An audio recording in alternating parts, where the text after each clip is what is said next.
Saudara Bupati Aceh Timur Haji Hasbalah HM Taib meresmikan pelayanan terpadu satu pintu atau PTSP.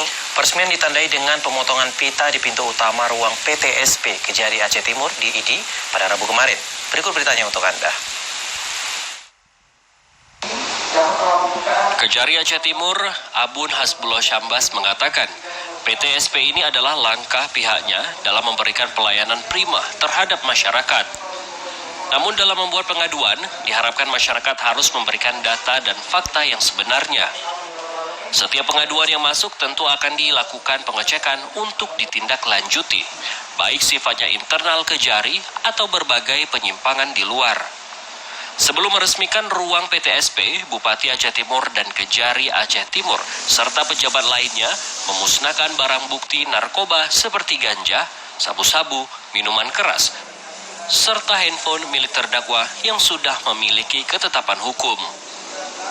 Bupati Aceh Timur dan Kejari Aceh Timur juga melakukan aksi donor darah. Kegiatan tersebut merupakan rangkaian kegiatan yang dilakukan dalam rangka HUT Adiaksa ke-59 dan HUT IAD ke-19 tahun 2019. Hadir juga pengurus IAD Kejaksaan Negeri Aceh Timur. Sementara itu, Bupati Aceh Timur juga menyampaikan angka penyalahgunaan narkotika di Aceh Timur sangat tinggi. Maka ia meminta agar pemerintahan desa membuat kanun gampung agar para pelaku bisa ditindak jika warga mendapatkan mereka yang menjual dan menghisap barang haram tersebut. Harapan kita hari ini, mudah-mudahan tentang narkoba ini ya bisa kita berangkat sama-sama untuk bisa masyarakat lebih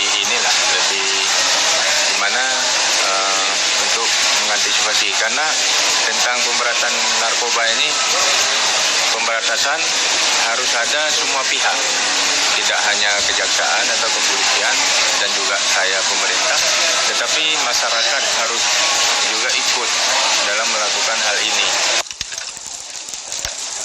Dalam peresmian PTSP itu hadir juga antara lain pimpinan OPD terkait, pejabat Pengadilan Negeri ID, pejabat Makodim 0104 Aceh Timur, dan pejabat jajaran Kejari Aceh Timur. Dari Aceh Timur, Said Maulana, TVRI, melaporkan.